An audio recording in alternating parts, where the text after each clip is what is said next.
Today, let's take a look at a truly classic rimfire rifle, the Marlin Model 60.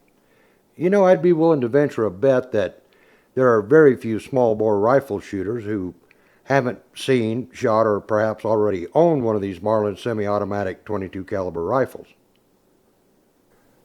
The Marlin Model 60 has been in continuous production since 1960, and untold thousands of these rifles have been produced. If you're actually expecting a detailed review on the Model 60, this isn't it.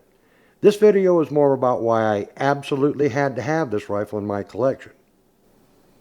Just like the character Ralphie in the movie A Christmas Story, the kid who was obsessed with getting his hands on a Daisy Red Ryder, this was the rifle I obsessed about when I was a kid.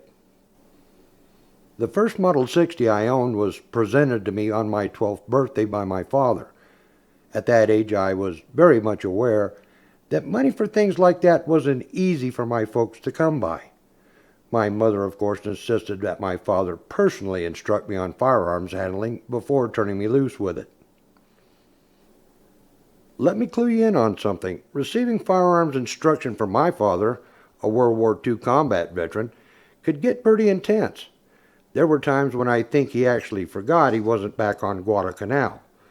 Nevertheless, I managed to get through it without being court-martialed.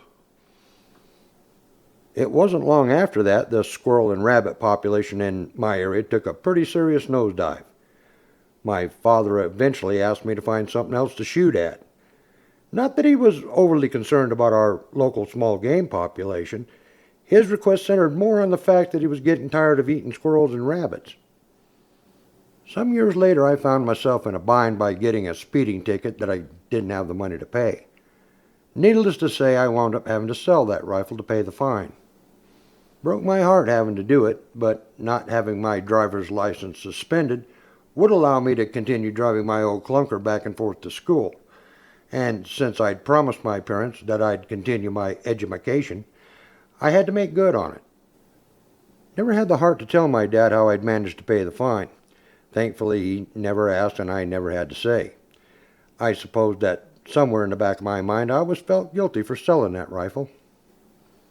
Anyway, a few more decades have now passed and my financial situation and my driving habits have improved considerably. A couple of years ago I was sitting around thinking about my father, who's gone now, when for whatever reason that Model 60 he'd given me years ago crossed my mind. Along with that thought came a tidal wave of regret. Before I knew it, I was in my truck headed for my local gun shop. It's hard to explain, but it was like heading out to reclaim something my father had personally entrusted to me that I'd foolishly managed to lose. This was something I felt absolutely compelled to make right, at least in my mind, and I wasn't about to return home without one.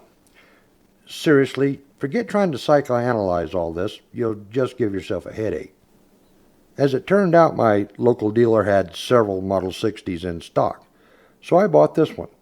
When I got home with it, I cleaned it up real good and put it in the gun safe, and that's where it's been ever since.